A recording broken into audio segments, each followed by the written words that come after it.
Voilà. Bonsoir, messieurs, dames. Messieurs, dames, messieurs, dames. Alors, ce soir, nous allons parler de l'improvisation artistique. L'improvisation artistique qui se rapproche de l'improvisation théâtrale. L'improvisation artistique, qu'est-ce que c'est? Est-ce que vous avez déjà entendu parler de l'improvisation artistique ou théâtrale à la télévision ou dans les médias?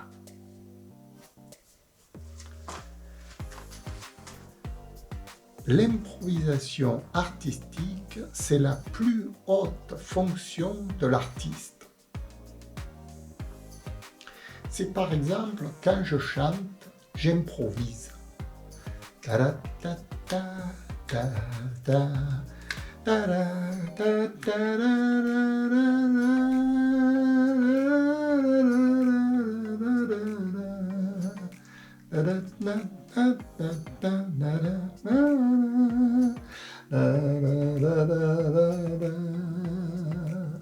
Je ne suis pas les notes exactes et ni la mesure exacte. J'improvise les notes. Je peux ripper les notes. Je peux changer le texte. Je peux faire un peu ce que je veux avec l'humeur interne que j'éprouve et avec le sentiment qui m'habite.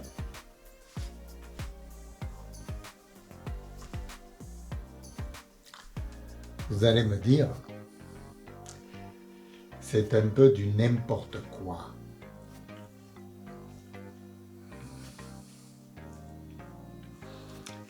Et c'est là où il y a un bémol quand même. Ce n'est pas du n'importe quoi. La création artistique, l'improvisation artistique, c'est pas de l'improvisation, c'est artistique en même temps. Pour que ce soit artistique, il faut que ça obéisse à une certaine harmonie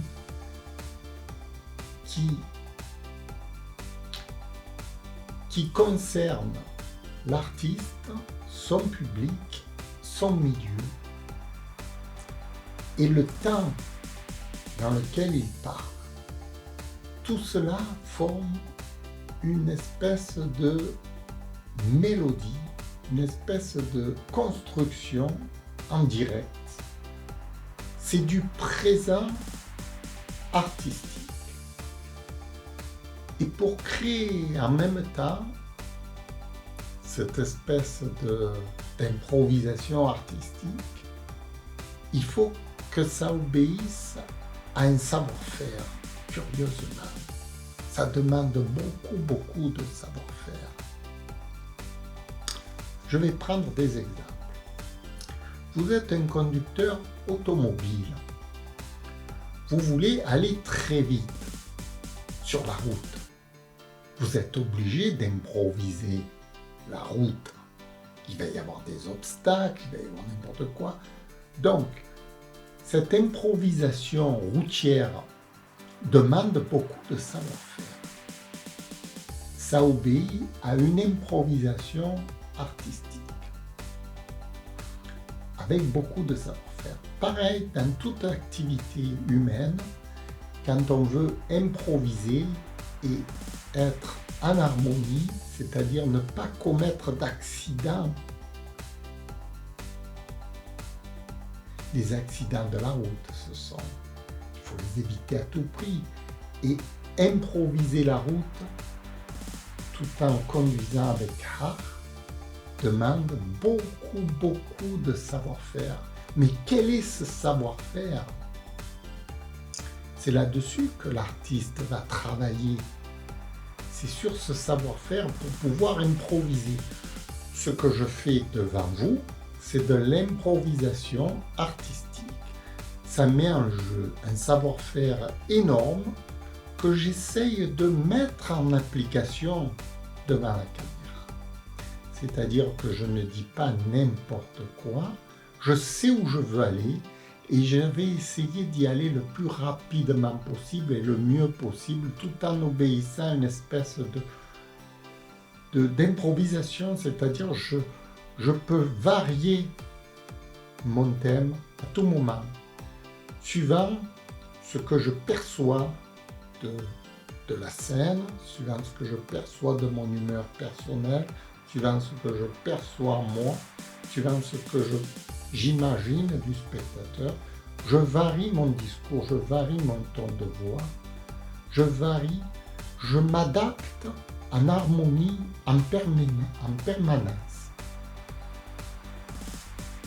C'est ça l'improvisation artistique. Et pour arriver à quelque chose de beau, on peut improviser sur des thèmes variés, divers et variés. Par exemple, si je commençais à interpréter un personnage fantasy, amusons-nous, dans l'improvisation artistique. Je suis tout à coup un personnage artistique, je deviens monsieur Carbucci, mais je ne sais plus où je suis, mais vous vous rendez compte?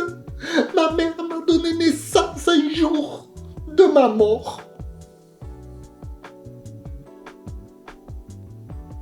C'était en 1923, le jour exact du 17 mai à 5h30.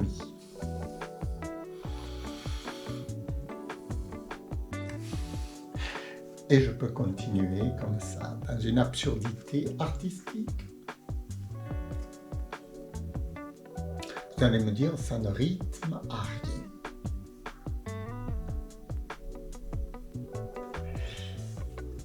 Ce qui ne rythme à rien, c'est quand ça n'a aucun objectif. Alors que là, c'est un cours que je suis en train de vous donner. Ça a pour but d'instruire le public, quand même, puisque j'ai bien dit au départ que j'allais faire un cours d'improvisation artistique. Et j'essaie de vous amener à comprendre que l'improvisation est quelque chose de plus important que le simple fait de rabâcher un texte droit dans ses bottes. J'en reviens à la voiture. Si vous conduisez la voiture et que vous obéissez à tel kilométrage, à tel endroit, à tel virage, à tel moment, comme si vous conduisez sur des rails, vous allez forcément faire un accident. Parce qu'il va se passer quelque chose sur la route que vous n'avez pas prévu, d'inattendu, qui va vous faire dévier de votre course. Et si vous voulez être absolument droit dans vos bottes, ce sera l'accident. Forcément l'accident. Et donc, vous n'êtes pas en harmonie avec le paysage parce que vous obéissez à des règles trop strictes. Et l'improvisation théâtrale, l'improvisation artistique, c'est de conduire en obéissant aux règles de l'attention, de la prudence.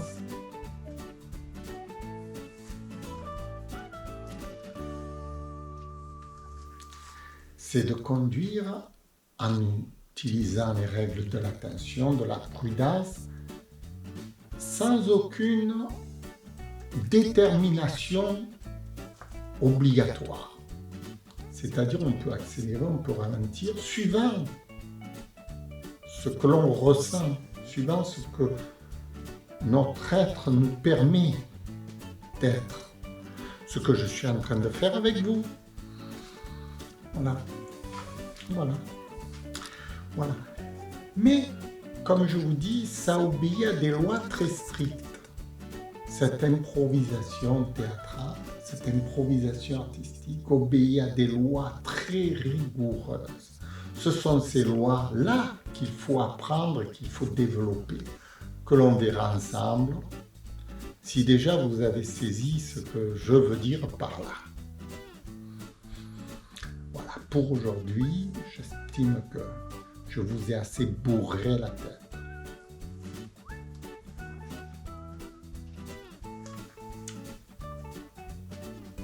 Je vous ai avez bien bourré la tête. Ça suffit pour aujourd'hui. Donc, je vous dis au revoir, à bientôt et allons-y pour l'improvisation théâtrale. Monsieur Carbucci était né un 17 mai 1923 à 5h30, à l'heure de sa mort. Mais alors, pourquoi est-il né? C'est la question principale. Pourquoi sa mère a-t-elle mis 9 mois et demi pour mettre un enfant mort-né? Monsieur Carbucci est mort le jour de sa naissance. Catastrophe. Merci, messieurs, dames. Au revoir.